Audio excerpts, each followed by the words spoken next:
सो जी जी sir. हाँ, क्या हो बेटा? आ रही है सर आवाज।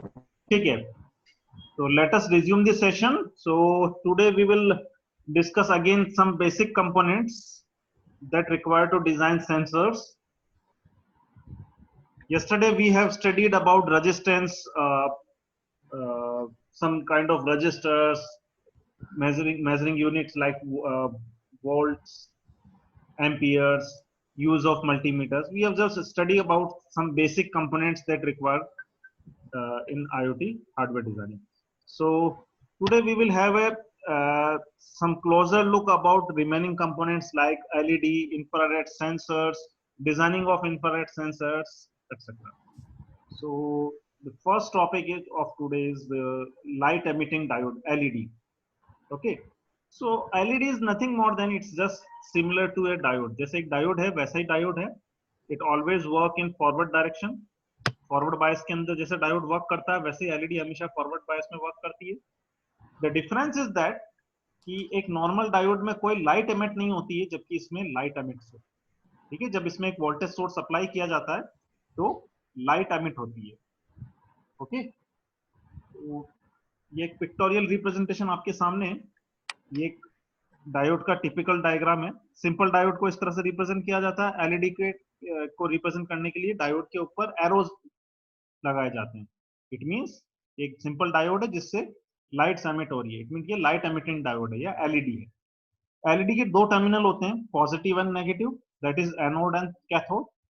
कैसे आइडेंटिफाई किया जाएगा? जो पॉजिटिव टर्मिनल होगा वो हमेशा बड़ा होगा. ओके, जो पॉजिटिव लैग होगा उसकी लेंथ थोड़ी सी बड़ी होगी. तो इससे आइडेंटिफाई हो जाएगा कि which one is anode and which one is cathode. Okay, तो बेसिकली जो एलईडीज होती है वो दो तरह की होती है, single colour LED and multi colour LED. Single colour LED के अंदर केवल एक ही कलर एल्यूमिनेट होता है. फॉर एग्जांपल यहाँ तीन एलईडी दिख रही है. फर्स्ट एलईडी के अंदर रेड कलर है, सेकंड एलईडी में ग्रीन कलर है, थर्ड एलईडी में ब्लू कलर है. तो तीन एलईडीज हैं बट तीनों के अंदर सिंगल सिंगल कलर एल्यूमिनेट हो रहा है. बट अगर हम मल्टी कलर एलईडीज की बात करें तो मल्टी कलर एलईडीज में एलईडी एक ही होती है बट उनके अंदर तीन फिलामेंट होते हैं, तीन कलर के फिलामेंट्स होते हैं जो अलग अलग कलर प्रोड्यूस करते हैं. ओके, तो एक मल्टी कलर एलईडी का एक टिपिकल डायग्राम आपके सामने शो है जिसमें तीन डिफरेंट इल्यूमिनेशन कंपोनेंट्स है, आर जी बी. एक तरह से ये कह सकता हूं कि इस एक एलईडी के अंदर तीन एलईडी है, रेड ग्रीन ब्लू. ठीक है, ये इनका कॉमन एनोड पार्ट है, common cathode part, anode part है, और ये है इनका कॉमन कैथोड पार्ट है. पॉजिटिव तीनों का अलग है और नेगेटिव कॉमन है इनका. ओके, सो यहाँ क्या किया, जैसे मुझे रेड एलईडी ग्लो करनी है तो रेड वाला कंपोनेंट को मैंने पॉजिटिव से कनेक्ट किया, रेड ग्लो हो जाएगा. ग्रीन वाले को मैंने पॉजिटिव टर्मिनल से कनेक्ट किया, ग्रीन ग्लो हो जाएगा. ब्लू वाले को मैंने कनेक्ट किया, ब्लू ग्लो हो जाएगा. और सपोज अगर तीनों टर्मिनल के ऊपर अगर मैं पॉजिटिव 5 वोल्ट अप्लाई कर देता हूं तो आर जी बी तीनों ग्लो हो जाएंगे और हमें कौन सा कलर दिखेगा? व्हाइट कलर दिखेगा. ठीक है, तो इन तीनों के ऊपर वोल्टेज अप्लाई करके हम डिफरेंट डिफरेंट कलर्स जनरेट कर सकते हैं. तो सिमिलरली एक मल्टी कलर एलईडी आप लोगों के सामने डिपिक्ट है जिसमें चार टर्मिनल है, तीन terminal R G B components के लिए और एक कॉमन ग्राउंड के लिए. ठीक है, तो डिपेंड ऑन पर्टिकुलर एप्लीकेशन हम सिंगल कलर एलईडी भी यूज में लेते हैं और मल्टी कलर एलईडी भी यूटिलाइज करते हैं.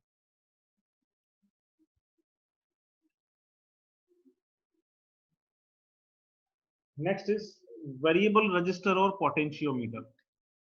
सो कल अपन ने देखा था रेजिस्टेंस. रेजिस्टेंस का बेसिकली क्या, रेजिस्टर्स का बेसिकली रेजिस्टेंस जो होता है वो फिक्स होता है. ओके, बट कभी कभी हमें नीड होती है कि सपोज हमें रेजिस्टर्स को वेरी करना है. फॉर एग्जांपल जैसे आपने देखा होगा, अपन एक फॉर्मूला ओम्स लॉ पढ़ा था, फॉर्मूला पढ़ा था V equal to I R, कि वोल्टेज हमेशा किस पर डिपेंड करेगा? करंट और रेजिस्टेंस पे.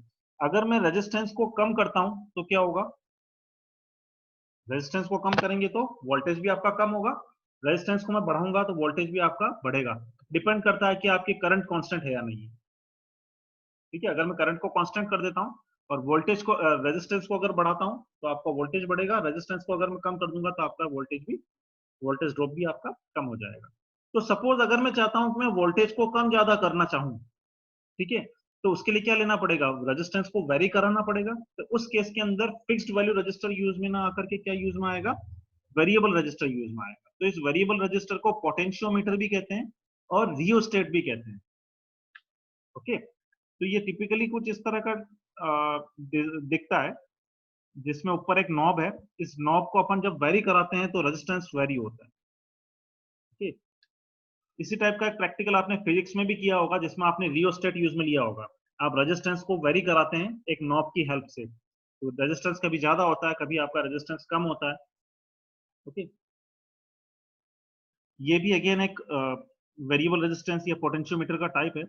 डिपेंड करता है कि आपके किस पर्पस के लिए यूज में ले रहे हैं और किस रेंज का आप पोटेंशियोमीटर यूज में ले रहे हैं। ओके, ये भी अगेन एक पोटेंशियोमीटर किलो ओम से लेकर के मेगा ओम तक यूज में आते हैं। तो डिपेंड करता है कि आप किस साइज का, किस रेंज का आप पोटेंशियोमीटर यूज में ले रहे हैं, उस अकॉर्डिंग इसकी साइज भी वेरी करेगी और प्रैक्टिकल एप्लीकेशन के अकॉर्डिंग इसका जो स्ट्रक्चर है वो भी आपका वेरी करेगा। ठीक, so next is transistor. Transistor कहाँ यूज में आता है? ट्रांजिस्टर बेसिकली सिग्नल्स को एम्पलीफाई करने के लिए यूज में आता है। फॉर एग्जाम्पल, आपने एक सिग्नल भेजा 5 वोल्ट का, but due to some reason, suppose आपकी वायर की लेंथ ज्यादा हो गई, या फॉर एग्जांपल आपकी डिस्टेंस ज्यादा हो गई। अगर वायरलेस ट्रांसमिट कर रहे हैं तो डिस्टेंस ज्यादा हो गई फॉर एग्जांपल। ठीक है, तो एज यू नो कि जैसे जैसे ट्रेवलिंग डिस्टेंस बढ़ती है, आपकी सिग्नल की स्ट्रेंथ भी क्या होती जाती है? वीक होती जाती है। तो एट द रिसीविंग एंड आप अगेन क्या चाहेंगे? सिग्नल को एम्पलीफाई करना चाहेंगे, सिग्नल की स्ट्रेंथ बढ़ाना चाहेंगे। ओके, तो सिग्नल की स्ट्रेंथ बढ़ाने के लिए नॉर्मली ट्रांजिस्टर्स यूज में लिए जाते हैं। ठीक है, ये एक टिपिकल ट्रांजिस्टर्स का डायग्राम है। इस ट्रांजिस्टर को अगर आप अपोजिट करेंगे तो एक कट नजर आएगा। उस कट से हम आइडेंटिफाई करते हैं कि इसका कॉन्फ़िगरेशन क्या है, या ये आइडेंटिफाई करना चाहें कि कौन सा एमिटर है, कौन सा बेस है, कौन सा कलेक्टर है, तो उस कट से वो आइडेंटिफाई होता है। अगर आप फिजिकली एक ट्रांजिस्टर को उठा के देखेंगे, एक छोटा सा कट होगा वहां पर, हाफ कट के जिससे अपन कहेंगे, तो हाफ कट से वो आइडेंटिफाई हो जाएगा कि एमिटर बेस कलेक्टर कौन सा है। तो ट्रांजिस्टर बेसिकली किसी सिग्नल को एम्पलीफाई करने के लिए भी यूज में आता है, और सेकंडली एज अ स्विच भी यूज में आता है। जैसे आपने एक स्विच देखा होगा, स्विच जैसे हम ऑन ऑफ करते हैं, वैसे ही ट्रांजिस्टर को कॉन्फ़िगर करके किसी सर्किट को पर्टिकुलर टाइम के ऊपर हम ऑफ भी कर सकते हैं और पर्टिकुलर टाइम पर ऑन भी कर सकते हैं। तो ट्रांजिस्टर दो मोड में यूज में आता है, एम्पलीफिकेशन पर्पस के लिए भी यूज में आता है और स्विचिंग पर्पस के लिए भी यूज में आता है। दो यूज है ट्रांजिस्टर्स के। ट्रांजिस्टर्स कैसे वर्क करता है, आई थिंक ये सब आप लोगों ने पढ़ा होगा, फर्स्ट ईयर के अंदर भी पढ़ा, 11th 12th में भी आप लोगों ने पढ़ा है।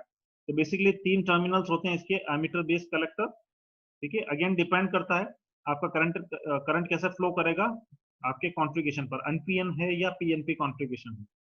ठीक है, एक आपका जो डायोड होता है बेसिकली वो एनपी पीएन जंक्शन होता है। ठीक है, अगर दो डायोड को अगर मैं बैक टू बैक अगर कनेक्ट कर दूं तो अगेन क्या बन जाएगा? एनपीएन जंक्शन बन जाएगा। बट वो इक्विवेलेंट टू ट्रांजिस्टर नहीं होगा, क्योंकि उस केस के अंदर क्या होगा, आपकी जो डायोड है, उस डायोड की डिप्लीशन लेयर की साइज बढ़ जाएगी, इसलिए उसमें करंट फ्लो नहीं हो पाएगा। ठीक है, तो मेरे कहने का मतलब ये है कि अगर मैं दो डायोड को बैक टू बैक कनेक्ट करके एक ट्रांजिस्टर बनाना चाहूँ तो मैं नहीं बना सकता, क्योंकि उस केस में उसकी डिप्लीशन लेयर की साइज बढ़ जाती है और करंट फ्लो नहीं होता है।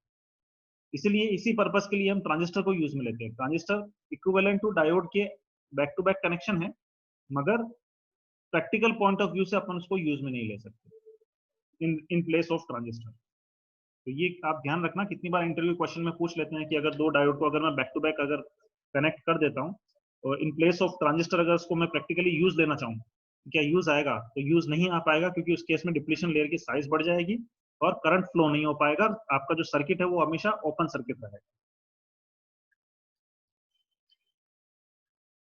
अगेन ट्रांजिस्टर्स के कुछ वेरिएंट है, जैसे BJT that is bipolar junction transistor, FET that is field effect transistor. ठीक है, ये दो कॉमनली ट्रांजिस्टर्स यूज में आते हैं, अलग अलग पर्पस के लिए यूज में आते हैं। मोस्ट पॉपुलरली एफईटी यूज में आता है। ठीक है, that is field effect transistor. ये बेसिकली जो मोटर ड्राइवर्स होते हैं, जैसे फॉर एग्जांपल तुम्हें कोई मोटर है, सर्वो मोटर्स है या सिंपल एक डीसी मोटर है, उस डीसी मोटर को कंट्रोल करना है, तो उस मोटर को कंट्रोल करने के लिए जो ड्राइवर सर्किट्स होते हैं, उन ड्राइवर सर्किट्स के अंदर ये एफईटी यूज में आता है। ओके, देन कनेक्टर्स, सर्किट्स को या सर्किट कंपोनेंट्स को आपस में कनेक्ट करने के लिए कुछ कनेक्टिंग कंपोनेंट्स यूज में आते हैं। ठीक है, जैसे फॉर एग्जांपल आप ये देख रहे हैं, ये बेसिकली हेडर है। ठीक है, जो सर्किट्स होते हैं उन सर्किट आपने कभी अगर पीसीबी देखी होगी, आगे हम देखेंगे पीसीबी क्या होती है, प्रिंटेड सर्किट बोर्ड क्या होता है। एक पीसीबी एक सर्किट होता है, उस सर्किट के अंदर कंपोनेंट्स को अटैच करने के लिए ये हेडर्स यूज में आते हैं। ठीक है, जब हम आर्डिनो वगैरह पर या ईएसपी या रास्पबेरी पाई पर जब हम वर्क करेंगे तो इन हेडर्स को यूज में लेंगे कनेक्ट करने के लिए सर्किट्स को। तो ध्यान रखना, इस टाइप का जो सिंबल या इस टाइप के जो कनेक्टर्स यूज में आते हैं इन्हें हम क्या कहते हैं, हेडर्स कहते हैं। Next, jumper wires. सर्किट को टेम्परेरी कनेक्ट करने के लिए या दो कंपोनेंट्स को टेम्परेरी कनेक्ट करने के लिए जंपर वायर्स यूज में आते हैं। ये 3 कॉन्फ़िगरेशन है जंपर वायर्स के। That first is male connector. ठीक है, यहां देखो दोनों एंड के ऊपर आपको हेड दिख रहे हैं, पिंस दिख रही है, इसलिए क्या कराएगा, मेल कनेक्टर कहलाएगा, मेल जंपर वायर्स कहलाएगा। Second one is female connectors. ठीक है, दोनों साइड पिन होल्स हैं, हेडर्स नहीं है। And third one is male to female connector, that is single side आपके होल है, सेकंड साइड पर आपके पिन है। तो ये 3 कॉन्फ़िगरेशन है। मार्केट में आप परचेस करने जाएंगे तो आपको कॉन्फ़िगरेशन बताना पड़ेगा कि आपको किस टाइप का जंपर वायर चाहिए। ठीक है, ये जंपर वायर लूज नहीं मिलते हैं, आपको पूरा पूरा बंच मिलेगा, सेट ऑफ 10 वायर्स मिलेंगे। ठीक है, जैसे ये आपको बंच दिख रहा है, तो इस तरह का बंच मार्केट में आपको अवेलेबल होगा। तो ये किसी सर्किट, जब हम सर्किट डिजाइन करते हैं या सर्किट को टेम्परेरी टेस्ट करते हैं ब्रेड बोर्ड पर, वहां इसका यूज है। तो यूजिंग जंपर वायर्स हम कंपोनेंट को कनेक्ट करके टेस्ट करते हैं और उसकी वर्किंग कैपेबिलिटी देखते हैं कि ये एक्चुअली में वर्क होगा ही नहीं होगा कनेक्ट करने पर। ओके, पीसीबी बनाने पर ये एक्चुअल में रन हो पाएगा कि नहीं रन हो पाएगा, उसको टेम्परेरी सर्किट को चेक करने के लिए जंपर वायर्स यूज में। Next is switch. तो जैसे हमारा इलेक्ट्रिक स्विच होता है वैसे ये एक पुश स्विच है। इस बटन को पुश करने पर सर्किट क्लोज हो जाता है और छोड़ने पर क्या हो जाएगा, सर्किट ओपन हो जाएगा। तो कुछ इस तरह का टिपिकल एक डायग्राम है, पुश करने पर सर्किट क्लोज हो जाएगा एंड रिलीज करने पर ये सर्किट अगेन ओपन हो जाएगा। तो ये तुम्हारा पुश स्विच कहलाता है या वन वे स्विच कहलाता है। इसके अंदर इसके 4 लेग्स हैं, इन लेग्स की हेल्प से इनको कनेक्ट किया जाता है। ठीक है, नेक्स्ट इज इंटीग्रेटेड सर्किट या आईसीज। देखो एक्चुअल में किसी भी लॉजिक को जब हम इंप्लीमेंट करते हैं तो लॉजिक डिफरेंट डिफरेंट कंपोनेंट से मिलकर बनता है। अब उन डिफरेंट डिफरेंट कंपोनेंट्स को सपोज एक सर्किट के ऊपर माउंट किया जाए तो सर्किट की साइज बहुत बढ़ जाए। ओके, एंड वी नो कि जब हम एक सेंसर बनाने जाते हैं तो यूजुअली एक constraint come into our mind that the size of the particular sensor should be quite compact, कि एक पर्टिकुलर जगह के अंदर वो सेंसर फिट हो जाए। ठीक है, फॉर एग्जांपल कि सपोज मैं माइनिंग पर्पस के लिए एक सेंसर डिजाइन करने जा रहा हूँ। ओके, तो प्रैक्टिकल सिनेरियो कहता है कि जो सेंसर की कॉम्पैक्टनेस है या सेंसर की जो साइज है वो काफी छोटी होनी चाहिए ताकि वो पर्टिकुलर किसी होल के अंदर या पर्टिकुलर किसी स्लॉट के अंदर स्लाइड होकर के माउंट हो जाए। ओके, तो उस केस के अंदर सपोज मैं कंपोनेंट्स को एक सर्किट के ऊपर माउंट कर देता हूँ या सारे कंपोनेंट्स को एक सर्किट के ऊपर सोल्डर आउट कर देता हूँ, तो क्या होगा, सर्किट की साइज बढ़ जाएगी।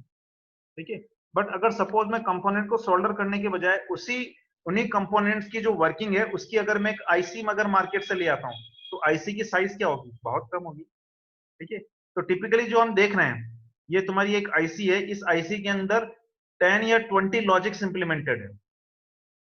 ओके, और अगर इन्हीं लॉजिक्स को सपोज मैं एक सर्किट के ऊपर बनाता हूं या एक पीसीबी के ऊपर अगर मैं मैन्युअली डिजाइन करता हूं तो उसकी साइज इससे 10 या 20 टाइम्स होगी, 10-20 गुना ज्यादा बड़ा होगा सर्किट उस केस में। तो बेसिकली सर्किट की साइज को कम करने के लिए, रिड्यूस करने के लिए और ऑप्टिमल वे के अंदर सर्किट को डिजाइन करने के लिए आईसीज यूज में आती है। तो हर आईसी का बेसिकली अलग अलग पर्पज है। आईसी के अंदर कुछ इनपुट्स होते हैं, कुछ आउटपुट होते हैं। इनपुट टर्मिनल के ऊपर आपका इनपुट अप्लाई होता है, आईसी उस इनपुट को प्रोसेस करके अपने लॉजिक के अकॉर्डिंग उसको प्रोसेस करके आउटपुट जनरेट करती है। ठीक है, तो इसमें लिखा है जैसे कि as million of micro processor ICs can have billion of transistor per square inch. कि आजकल जो माइक्रो प्रोसेसर डिजाइन होते हैं, माइक्रो प्रोसेसर आईसीज जो डिजाइन होती है उसके अंदर एक स्क्वायर इंच के ऊपर बिलियन ऑफ ट्रांजिस्टर्स इंस्टॉल्ड होते हैं। तो तुम अज्यूम कर सकते हो कि कितनी कॉम्पैक्टनेस है एक आईसी के अंदर। ओके, तो आईसी बेसिकली सर्किट्स को रिड्यूस करने के लिए यूज में आती है, पर्टिकुलर किसी लॉजिक को इंप्लीमेंट करने। ओके, नेक्स्ट इज पीसीबी या प्रिंटेड सर्किट बोर्ड। ठीक है, पीसीबी बेसिकली जो इलेक्ट्रॉनिक कंपोनेंट्स हैं उन कंपोनेंट को किसी सर्किट बोर्ड के ऊपर प्लेस करने के लिए यूज में आती है। परमानेंटली सर्किट्स के ऊपर अगर प्लेस करना है कंपोनेंट्स को तो वहां क्या यूज में आएगा, पीसीबी यूज में आएगा। तो ये टिपिकली एक पीसीबी तुम्हें दिख रही है, ये इस पीसीबी का फ्रंट पोर्शन है।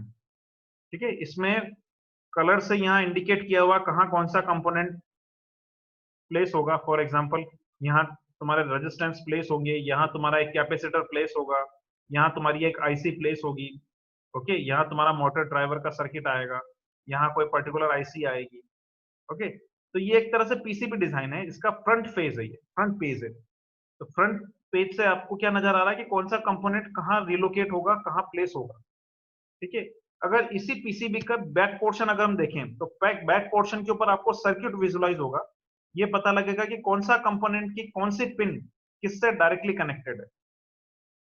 ठीक है, तो बेसिकली पीसीबी के दो पोर्शन होते हैं, दो पार्ट होते हैं, front part and back part. Front part के ऊपर आपके कंपोनेंट्स प्लेस होते हैं एंड सेकंड पार्ट के ऊपर आपके कंपोनेंट्स का सर्किट डिस्क्रिप्शन होता है या सर्किट कनेक्शन होता है। अगेन आपकी पीसीबी मल्टीपल लेयर्स की होती है, may be single layer PCB भी हो सकती है, डबल लेयर पीसीबी हो सकती है, ट्रिपल लेयर पीसीबी हो सकती है, डिपेंड करता है कि आप उसका किस पर्पस के लिए यूज में लेना चाहते हैं।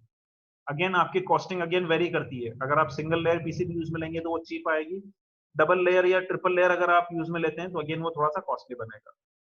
ठीक है, तो नेक्स्ट अपन प्रैक्टिकल सब सेशन के अंदर अपन पीसीबी डिजाइन करना भी सीखेंगे, किस तरह से पीसीबी डिजाइन होती है, किस तरह से सर्किट्स बनते हैं, उनका पीसीबी लेआउट बनता है, एंड देन किस तरह से ये पीसीबी आइदर लैब के अंदर या मार्केट साइड से ऑर्डर करके इनके ऊपर कंपोनेंट सोल्डर किए जाते हैं। ठीक है, तो ये चीज अपन प्रैक्टिकली नेक्स्ट जो सब सेशन आएंगे उनके अंदर देखेंगे। Next is motor driver IC. ठीक है, आप लोगों ने डीसी मोटर्स देखी होगी या सर्वो मोटर्स देखी होगी, प्रैक्टिकली जो स्टूडेंट ईसी के हैं पर्टिकुलरली उनको देखी होगी, वो इवन अवेयर भी होंगे कि सर्वो मोटर्स क्या होती है या डीसी मोटर्स क्या होती है। तो इन मोटर्स को कंट्रोल करने के लिए, इनकी डायरेक्शंस कंट्रोल करने के लिए कुछ ड्राइवर आईसीज यूज में आती है। एक पॉपुलर आईसी है L293D आईसी। तो ये L293D IC basically motor driver IC है जो किसी भी मोटर का डायरेक्शन डिफाइन करती है कि उसे क्लॉकवाइज या काउंटर क्लॉकवाइज किस डायरेक्शन के अंदर मूव कराना है, वो मूवमेंट कौन कंट्रोल करेगी, ये आईसी कंट्रोल करेगी। ठीक है, तो आपको इसका केवल आईसी नंबर ध्यान रखना है, that is L293D IC, that is driver IC, motor driving IC.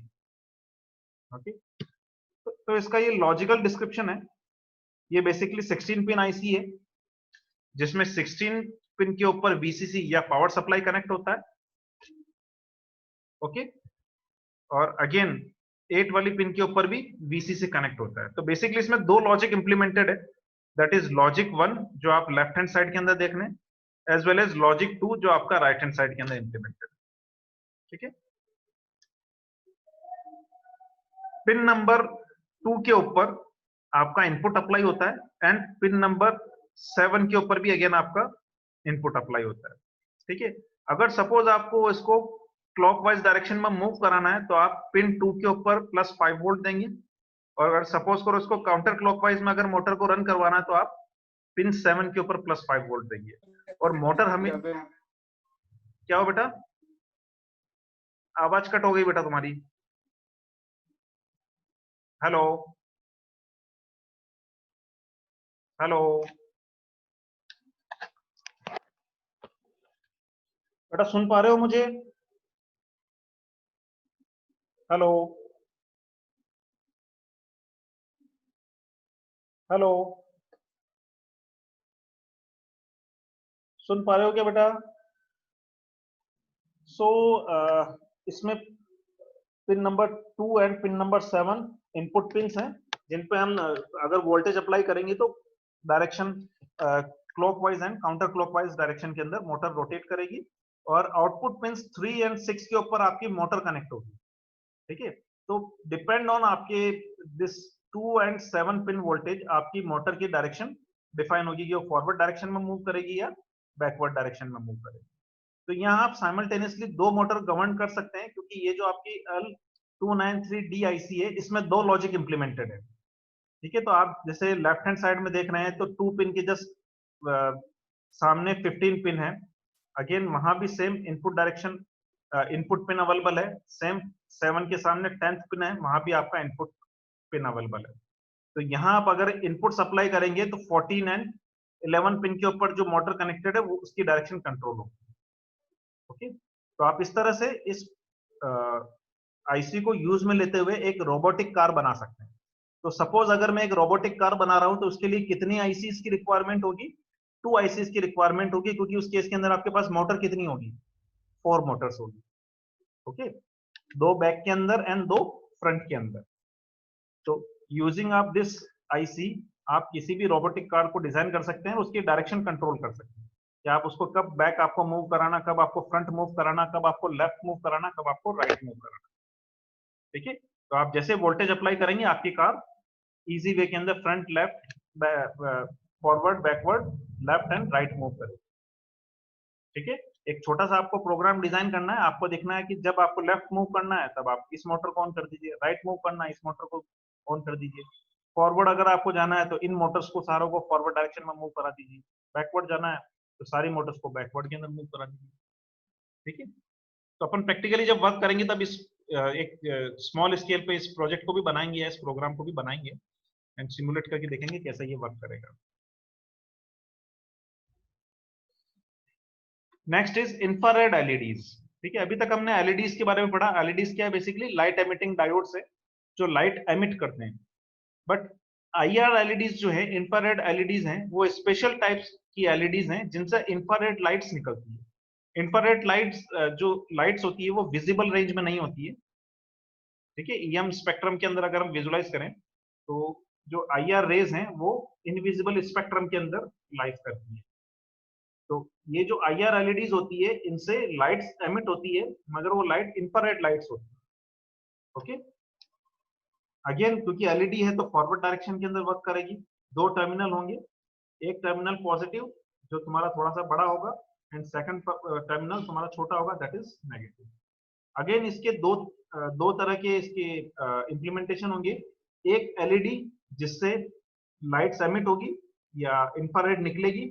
Second receiver जो आपकी उन लाइट को एब्जॉर्ब करेगा। ठीक है, जैसे आपने रिमोट कंट्रोल में देखा होगा, टीवी का रिमोट कंट्रोल देखा होगा आपने, तो रिमोट कंट्रोल से आपके इंफ्रारेड एमिट होती है, जबकि टीवी के अंदर जो सेंसर लगा है वहां पर ये इंफ्रारेड एब्जॉर्ब होती है। ओके, तो इस तरह से आपका एक तरह से इंफ्रारेड ट्रांसमीटर और रिसीवर वर्क करता है। तो अभी अपन ट्रांसमिटिंग एलईडीज की बात कर रहे हैं। तो ट्रांसमिटिंग एलईडीज कुछ इस तरह की होती है जिनसे आपकी infrared LEDs infrared rays emit होती है। Next, infrared receiver. आपका जो इंफ्रारेड रिसीवर होता है बेसिकली वो एक फोटो डायोड होता है। फोटो डायोड क्या करता है? जैसे इसके ऊपर कोई लाइट एमिट होती है तो उस लाइट की इंटेंसिटी के अकॉर्डिंग ये फॉरवर्ड डायरेक्शन के अंदर वर्क करता है, या अगर हम कहें कि लाइट इंटेंसिटी के अकॉर्डिंग ये अपने स्विच को ओपन करता है या क्लोज करता है। ठीक है, बट एक चीज हमेशा ध्यान रखना, जेनर डायोड और फोटो डायोड हमेशा रिवर्स बायस के अंदर काम करते हैं। ठीक है, जेनर डायोड भी हमेशा आपका रिवर्स बायस में वर्क करेगा और आपका फोटो डायोड है वो भी आपका रिवर्स बायस के अंदर वर्क करेगा। ठीक है, पर्टिकुलर ये 2 डायोड ऐसे हैं जो हमेशा रिवर्स डायरेक्शन में लगते हैं, बाकी सारे डायोड आपके फॉरवर्ड डायरेक्शन में ही लगते हैं। ठीक है, तो फोटो डायोड का बेसिकली वर्क क्या है? इसके ऊपर जो लाइट एमिट हो रही है उस लाइट की इंटेंसिटी को एब्जॉर्ब करना और उसके प्रोपोर्शनली करंट या वोल्टेज को एक्चुएट करना। कैसे वर्क करता आईआर सेंसर? सपोज ये एक आईआर एलईडी है, ये इंफ्रारेड एलईडी इंफ्रारेड एमिट कर रही है। तो जैसे इसके सामने कोई ऑब्स्टेकल आएगा तो उस ऑब्स्टेकल से आपकी इंफ्रारेड टकरा करके वापस किसके ऊपर आएगी? इस फोटो डायोड के ऊपर आएगी। तो फोटो डायोड क्या करेगा? जैसे इसके ऊपर इंफ्रारेड एमिट होगी ये ये अपने अंदर करंट को फ्लो करवाएगा और उस सर्किट को क्लोज कर देगा। ठीक है, तो बेसिकली इस आईआर एलईडी के थ्रू हम क्या पता लगा सकते हैं? डिस्टेंस पता लगा सकते हैं कि आपके आसपास कोई ऑब्स्टेकल है या नहीं। अगर कोई ऑब्स्टेकल नहीं है तो ये आईआर एलईडी के थ्रू जो इंफ्रारेड निकल रही है वो एनवायरमेंट के अंदर चली जाएगी, और जैसे इसके पास को ऑब्स्टेकल आएगी वो टकरा के किसके पास चली जाएगी? फोटो डायोड के पास चली जाएगी। ठीक है, तो आईआर सेंसर्स का बेसिकली वर्क क्या है? मूवमेंट का पता लगाना, या उसके पास कोई ऑब्जेक्ट है उसका पता लगाना। ठीक है, जैसे आपने देखा होगा, अभी तो नहीं, अभी तो इवन अल्ट्रासोनिक सेंसर यूज में आते हैं। कुछ टाइम पहले गाड़ी के अंदर, आपकी जो कार थी, इस कार के अंदर बैकग्राउंड जो पार्किंग होती है बैक साइड के ऊपर कुछ सेंसर्स लगाए जाते थे। उन सेंसर से आपके पीछे की डिस्टेंस पता लग जाती थी कि आपकी गाड़ी है, वो गाड़ी अगर आप बैक लेते हैं तो कितने टाइम के अंदर टकराएगी और कितने डिस्टेंस के ऊपर आपका ऑब्स्टेकल है। ठीक है, ये पहले बहुत टाइम पहले, अभी की बात नहीं कर रहा हूँ, बहुत टाइम पहले ये आईआर सेंसर्स के थ्रू पता लगता था। और एक्चुअल में आईआर सेंसर इसी तरह से प्रैक्टिकली इंप्लीमेंट किए गए थे। ठीक है, बट आईआर सेंसर की प्रॉब्लम ये है कि ये बहुत शॉर्ट डिस्टेंस तक ही काम करते हैं, लॉन्ग डिस्टेंस तक आईआर सेंसर वर्क नहीं करते। ठीक है, तो अगर तुम्हें लॉन्ग डिस्टेंस के ऊपर अगर किसी ऑब्स्टेकल को पता लगाना है, तो वहां आईआर सेंसर वर्क ना करके वहां तुम्हें क्या लेना पड़ेगा, अल्ट्रासोनिक सेंसर यूज में लेना पड़ेगा, क्योंकि अल्ट्रासोनिक वेव्स की ट्रेवलिंग डिस्टेंस थोड़ी सी ज्यादा है, जबकि आईआर की जो रेंज है वो ट्रेवलिंग डिस्टेंस थोड़ी सी कम है, एफिशिएंसी थोड़ी सी कम है। तो आईआर सेंसर कैसे डिजाइन होता है वो अभी हम देखेंगे, बट आईआर सेंसर को डिजाइन करने से पहले एक आईसी देखेंगे, दैट इज LM358 आईसी। ये एक ऑपरेशनल एम्पलीफायर है। ठीक है, ऑपरेशनल एम्पलीफायर क्या करता है, पर्टिकुलर किसी ऑपरेशन को परफॉर्म करता है। ठीक है, तो ये LM358 आईसी 8 पिन आईसी है, जिसमें हमेशा 8 के ऊपर पावर सप्लाई या VCC अप्लाई होता है, दैट इज 5 वोल्ट, और 4 के ऊपर ग्राउंड कनेक्ट होता है या नेगेटिव टर्मिनल कनेक्ट होता है। ठीक है, 2 और 3 के ऊपर positive negative, that is signal 1 apply होता है। ठीक है, और यहां तुम्हारा आउटपुट आता है अगेन 6 7 के ऊपर, 5 6 के ऊपर अगेन तुम्हारा इनपुट अप्लाई होता है, 7 के ऊपर आउटपुट आता है। किस तरह से वर्क करती है ये ऑपरेशनल एम्पलीफायर, देखते हैं। इसके ऊपर इस आईसी के अंदर फर्स्ट सिग्नल ये अप्लाई किया जाता है एंड सेकंड सिग्नल या सेकंड आपका इनपुट यहां अप्लाई किया जाता है। इन दोनों के ऊपर ये डिफरेंस कैलकुलेट करता है, डिफरेंस कैलकुलेट करके या कंपैरिजन करके ये आउटपुट प्रोड्यूस करता है। ठीक है, इसलिए इसको अपन ऑपरेशनल एम्पलीफायर कहते हैं, क्योंकि ये इसके ऊपर डिफरेंशियल ऑपरेशन परफॉर्म करता है। अगेन ये इसी का एक पिक्टोरियल रिप्रेजेंटेशन है कि इंटरनली ये कैसे कनेक्टेड है। ये इंटरनल वो ऑपरेशनल एम्पलीफायर इसमें कनेक्टेड है, जिसमें आपका 5 6 के ऊपर इनपुट है, 7 पर आउटपुट है, अगेन 2 3 पर इनपुट है एंड 1 के ऊपर आउटपुट है। फिजिकली ये आईसी कुछ इस तरह से नजर आती है। ठीक है,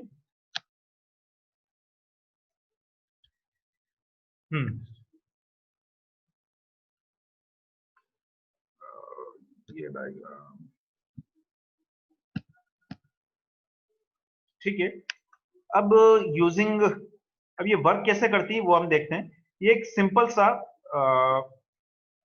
आईआर सेंसर इन्होंने डिजाइन कर रखा है। आईआर सेंसर एक, अभी जो मैंने बताया था, अभी जो प्रैक्टिकली जो मैंने पीछे डिफाइन किया था कि आईआर सेंसर की इसके पास में जैसे कोई ऑब्स्टेकल आएगा तो पता लग जाएगा। तो वो कैसे पता लगेगा, उसका एक छोटा सा सर्किट बना रखा है। इस सर्किट को थोड़ा सा समझना। ठीक है, यहां मैंने क्या कर रखा है, 9 वोल्ट की बैटरी अप्लाई कर रखी है। सर्किट को ओवर प्रोटेक्शन से बचाने के लिए यहां मैंने 10 किलो ओम के रेजिस्टेंस ले रखी है। ठीक है, यहां मैंने इस 9 वोल्ट की बैटरी के थ्रू एक एलडीआर लगा रखा। LDR is light dependent register. ठीक है, एलडीआर कुछ इस तरह का होता है, इसी तरह का होता है, एग्जैक्टली ऐसा नहीं होता। एलडीआर एक डिफरेंट कंपोनेंट है, फोटो डायोड अलग होता है, एलडीआर अलग होता है। बट अभी हम प्रैक्टिकली ये मान लेते हैं कि फॉर द टाइमिंग की एलडीआर एक तरह से आपका फोटो डायोड है। ठीक है, एलडीआर का बेसिकली वर्क ये है कि जैसे एलडीआर के ऊपर कोई लाइट रेज इंसिडेंट होती है तो उसका रेजिस्टेंस बढ़ता है। ठीक है, तो जैसे रेजिस्टेंस बढ़ता है अपने को सर्किट में पता लग जाता है कि इसके ऊपर लाइट एमिट हो रही है नहीं हो रही है।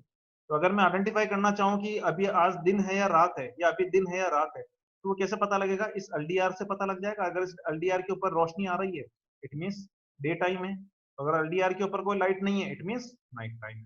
तो आपने देखा होगा कहीं कहीं ये होता है कि जैसे दिन के अंदर लाइट ऑन होती है, रात के अंदर लाइट ऑफ हो जाती है। इसका जस्ट रिवर्स जैसे भी आप इंप्लीमेंट करना चाहें कि नाइट के अंदर ऑटोमेटिक लाइट ऑन हो जाती है और डे टाइम के अंदर लाइट आपकी ऑफ हो जाती है। तो वहां क्या इंप्लीमेंटेड है, ये एलडीआर इंप्लीमेंटेड है। ठीक है, एक एलडीआर लगा रखा है, इस एलडीआर से पता लग जाता है कब डे है कब नाइट है। ठीक है, तो आपने जो स्मार्ट स्ट्रीट लाइट का नाम सुना होगा, वह स्मार्ट स्ट्रीट लाइट बेसिकली इसी तरह से इंप्लीमेंट की गई। वहां एक एलडीआर लगा रखा है, जैसे नाइट टाइम होता है ऑटोमेटिक आपकी लाइट ऑन हो जाती है। जैसे डे टाइम होता है ऑटोमेटिक इस एलडीआर से पता लग जाता है डे टाइम हो गया तो आपका सर्किट ऑफ हो जाता है। ओके, तो जैसे इस एलडीआर के ऊपर लाइट एमिट होगी, इन दोनों टर्मिनल्स के ऊपर आपका एक वोल्टेज जनरेट होगा। उस वोल्टेज को एज ए इनपुट मैंने थर्ड पिन के ऊपर दे दिया। ओके, यहां से जो 9 वोल्ट का जो सप्लाई आ रहा है, इस 9 वोल्ट के सप्लाई को एक मैंने वेरिएबल रेजिस्टेंस लगा करके अगेन क्या ले लिया, यहां पर एज ए इनपुट ले लिया। ठीक, इस आईसी को मैंने सप्लाई दे दी, ग्राउंड कनेक्ट कर दिया और आउटपुट मैंने कैलकुलेट किया। ठीक, अब देखो यहां पर एक ट्रांजिस्टर यूज में ले रखा है BC547। ये BC547 बेसिकली एक स्विच की तरह काम करेगा। ठीक है, जब यहां पर आउटपुट आएगा तब ये सर्किट को क्लोज कर देगा और जब आउटपुट नहीं आएगा तब ये सर्किट को डिस्कनेक्टेड रखेगा। ठीक है, तो जैसे ही यहां पर लाइट इंसिडेंस होती है। हेलो, हाँ कुछ क्वेरी है बेटा किसी की? कुछ क्वेरी हो तो आप चैट में लिख सकते हैं अगर आपकी वॉइस नहीं आ रही हो तो।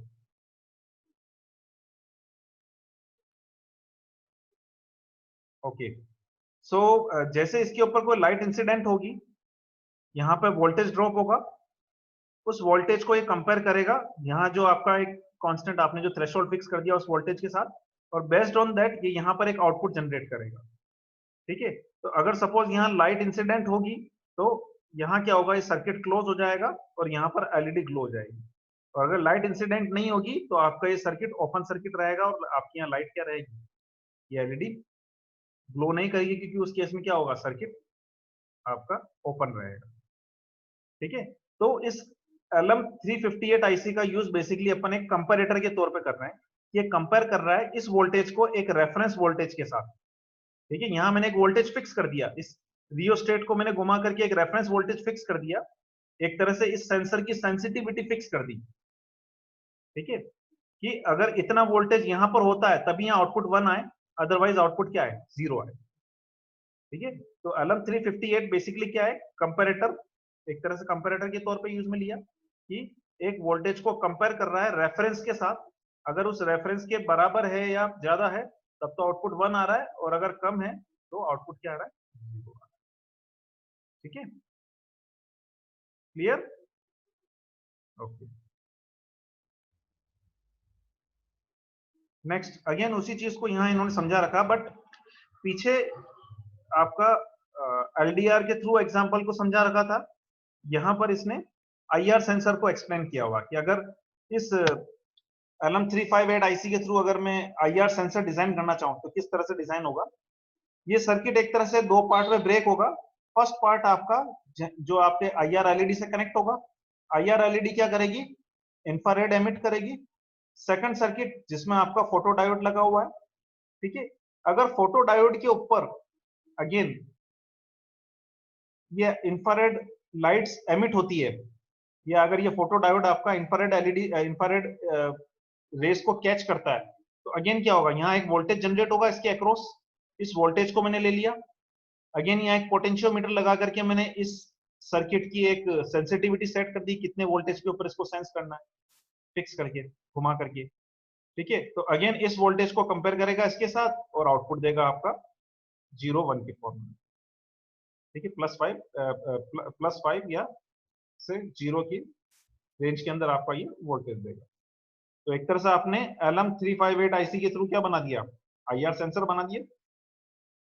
ठीक है, सर्किट डायग्राम देखना चाहें अपन, सर्किट डायग्राम कुछ आपका कुछ इस तरह का दिखेगा। अभी मैं आपको एक वीडियो दिखाऊंगा, उस वीडियो के अंदर प्रैक्टिकल इंप्लीमेंटेशन दिखाऊंगा सर्किट कैसे बना है इसका। ठीक है, ऑपरेशन आपको मैंने बता ही दिया कि एक जैसे ये आपकी पीसीबी है जिसके ऊपर आपकी आईआर एलईडी भी लगी हुई है, आईआर रिसीवर भी लगा हुआ है।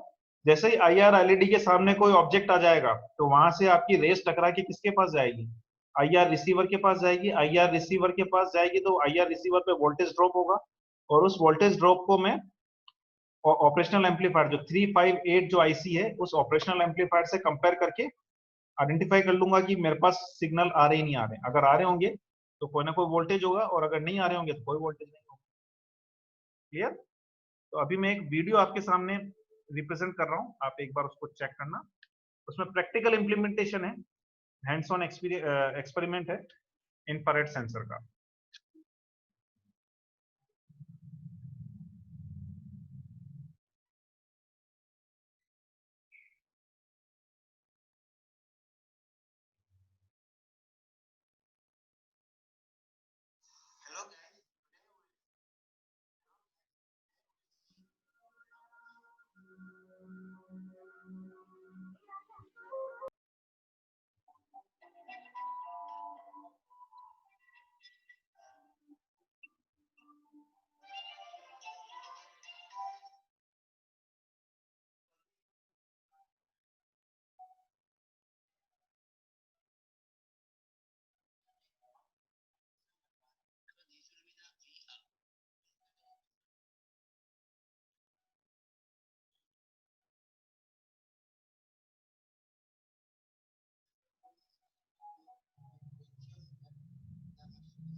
स्टूडेंट ये तुम्हारा एक टिपिकली ब्रेड बोर्ड है, ठीक है। इस ब्रेड बोर्ड के ऊपर कनेक्शन को टेम्परेरी डिफाइन किया गया है। एक बार इस ब्रेड बोर्ड के ऊपर सर्किट जब पूरा प्रैक्टिकली इंप्लीमेंट हो जाता है, टेस्ट हो जाता है, देन इसको पीसीबी के ऊपर फैब्रिकेट किया जाता है, ठीक है। तो ये एक ब्रेड बोर्ड है जिसके ऊपर अलग अलग कंपोनेंट्स माउंट करके बनाया जा रहा है, टेस्ट किया जा रहा है सर्किट को।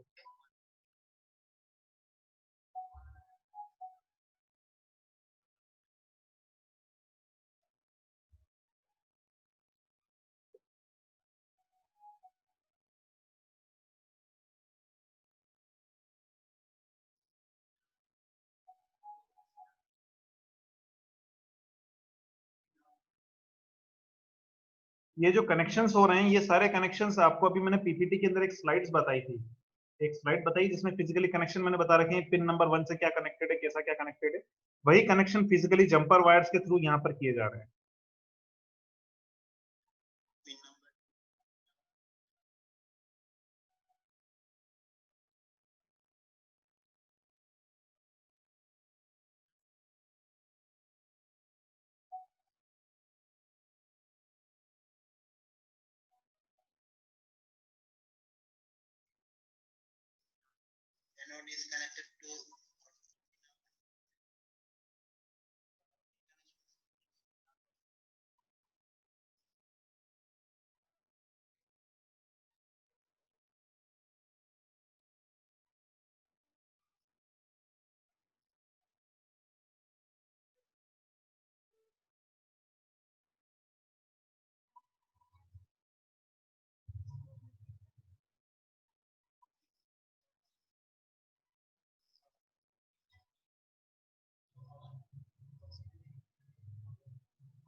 ये सिंगल लेयर पीसीबी है। इस सिंगल लेयर पीसीबी के ऊपर अब सर्किट को फैब्रिकेट किया जा रहा है, ठीक है, ताकि कि ये एक जो सेंसर बनेगा, इस सेंसर को हम आर्डिनो सर्किट या किसी और सर्किट के साथ जोड़ सकें, इंटीग्रेट कर सकें, ठीक है। अब तो जो पीछे सर्किट टेस्ट किया था उसी टेस्टेड सर्किट को पीसीबी के ऊपर फैब्रिकेट किया जा रहा है।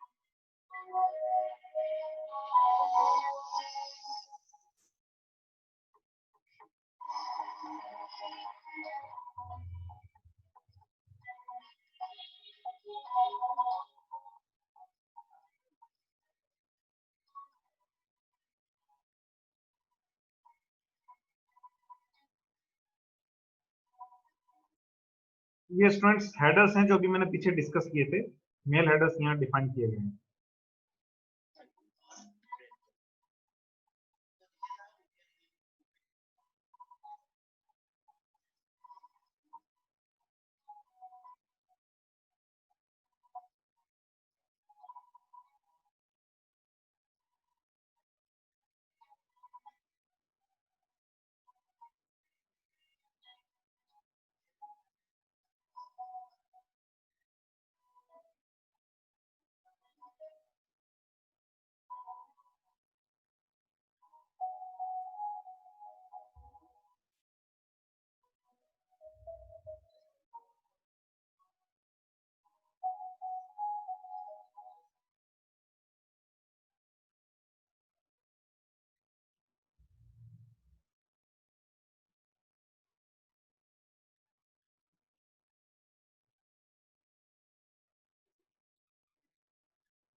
So this is the working of this IR sensor and construction of IR sensor, fabrication of IR sensor on PCB. तो किसी स्टूडेंट को कोई डाउट है तो हम डिस्कस कर सकते हैं अभी। This is all about your electronic component that generally used in designing your sensors. And basically एक बेसिक सेंसर IR सेंसर जो आपके मोस्ट पॉपुलरली यूज में आता है प्रॉक्सिमिटी सेंसर्स के नाम से, उसी को कैसे होम पार्ट से, या मैं कहूँ कि अगर हैंड्स ऑन अगर हम उसको डिजाइन करना चाहें तो कैसे डिजाइन किया जा सकता है, वो पार्ट मैंने आज के लेक्चर के अंदर कवर किया है। तो now it's your time, I am available here for your queries. तो आपके सभी के मैंने माइक अनम्यूट कर दिए हैं, तो आप किसी को कोई क्वेरी हो तो वो मुझे पूछ सकता है।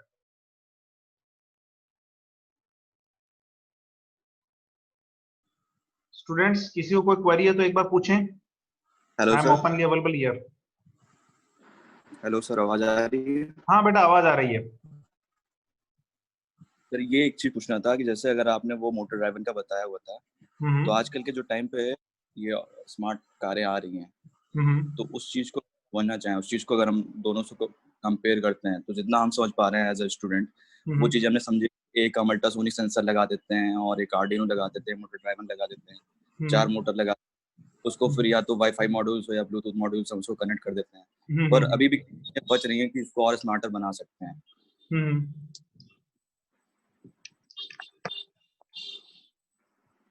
तो यही स्मार्ट कार्स की किनकी बात कर रहे हो तुम? जो एक टॉय कार आती है उसकी बात कर रहे हो, या सपोज नॉर्मल जो ऑटोमोबाइल कार्स है उनकी बात कर रहे हो? I am just little bit confuse about that. Yes sir. किस टाइप की कार की बात कर रहे हो बेटा? ये जो ड्राइवरलेस कारें आ रही हैं, जो अपने होता है, गोस्ट हेड होता है। Okay so you are just concern about कि अब जो BMW और ये जो लैंड रोवर टाइप की जो कारें आ रही है उनकी बात कर रहे हो तुम ना, ऑटोनोमस कार। एक्चुअली क्या है कि जब हम बात करें टॉय कार की, अगर बात करें तो उनमें क्या होता है कि जो सर्किट्स होते हैं, इवन आपकी जो मोटर्स होती है वो काफी मतलब लाइट वेट होती है। जैसे अगर मैं बात करूँ DC मोटर्स की, ठीक है, तो बहुत कम वोल्टेज के ऊपर आप उसको ऑपरेट कर सकते हो, चला सकते हो, कंट्रोल कर सकते हो, आपकी उसकी स्पीड भी इवन कम होती है। बट अगर मैं बात करूँ ऑटोनोमस कार की या एक ऑटोमोबाइल कार की, तो वहां तुम्हारी जो मोटर्स होगी काफी हैवी ड्यूटी होगी, पहली चीज, ठीक है। सेकंड चीज की आपकी जो वर्किंग होगी वो बहुत रियल टाइम में होगी, या अगर मैं कहूँ कि आपकी जो प्रोसेसिंग होगी वो बहुत फ्रैक्शन ऑफ सेकंड्स में होगी। ठीक है, फॉर एग्जांपल मैं एक 60 की स्पीड पे अगर मैं कार चला रहा हूँ, ठीक है, सामने अगर ऑब्स्टेकल आ गया तो उस ऑब्स्टेकल से मुझे टकराने से बचाने के लिए मुझे कितना टाइम लगेगा, कितना टाइम लगना चाहिए, एज्यूम करो 1 सेकंड का भी 1/10 पार्ट मुझे लगेगा उस सिग्नल को प्रोसेस करने के लिए।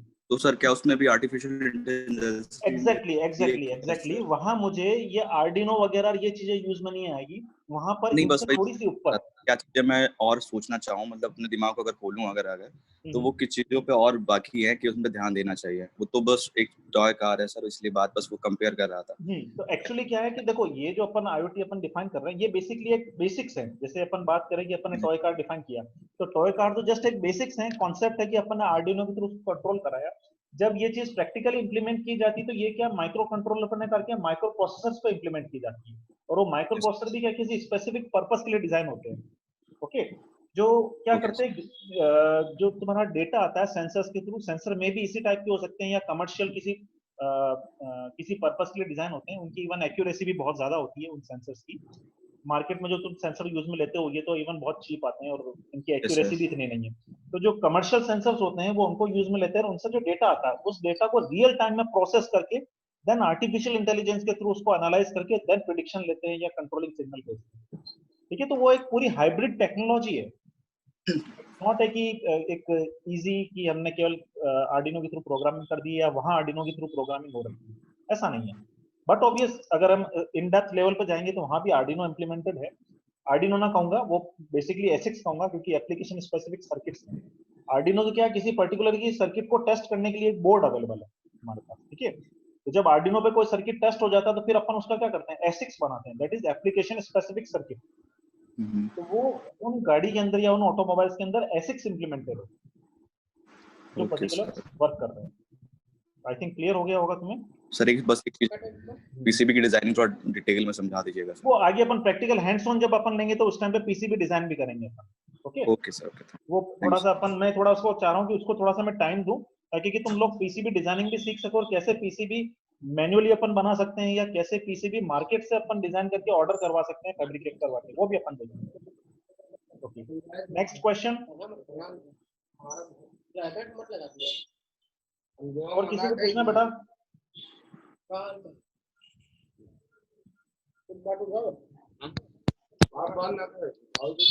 तौहीद, कोई क्वेरी है? आयुष, आयुष यस सर, जैसा कि आपने बताया IR सेंसर, तो सर क्या IR सेंसर IR LED और जो सर हमारा फोटो डायोड है उसका कॉम्बिनेशन होता है, ओनली IR LED ही IR सेंसर? नहीं, देखो एक्चुअली क्या होता है कि IR सेंसर जो है, IR सेंसर में दो टर्मिनल्स होते हैं, दो पार्ट होते हैं, first is transmitter and second is receiver. Okay, तो जो ट्रांसमीटर होगा that is IR LED and जो रिसीवर होगा दैट इज तुम्हारा फोटो डायोड होगा। तो IR सेंसर के दो पार्ट हैं, तो इंटीग्रेटेडली अगर मैं बोलना चाहूँ IR सेंसर तो उसमें दोनों चीजें आएगी, IR ट्रांसमीटर भी आएगा, IR रिसीवर भी आएगा, दैट इज IR LED भी आएगी और फोटो डायोड भी आएगा। ओके, यस यही कंफर्म करना। Okay, good, great, thank you. Next question.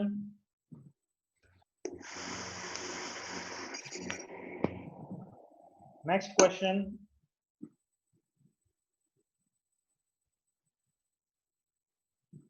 Student I am available here, अगर कोई क्वेरी आपकी तो बताएं।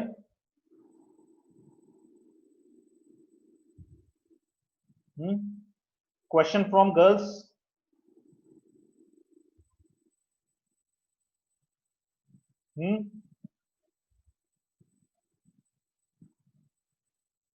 आकांक्षा, Aditi, Ankita, Divya, Kritika, any queries?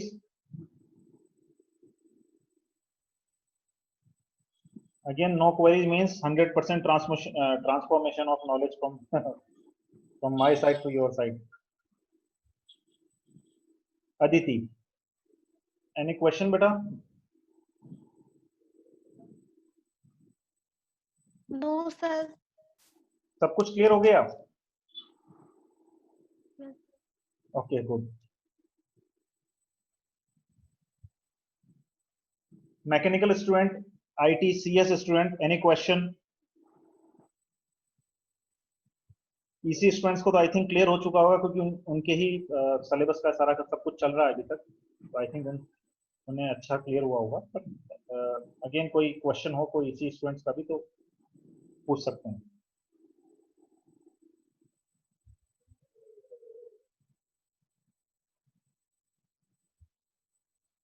No question?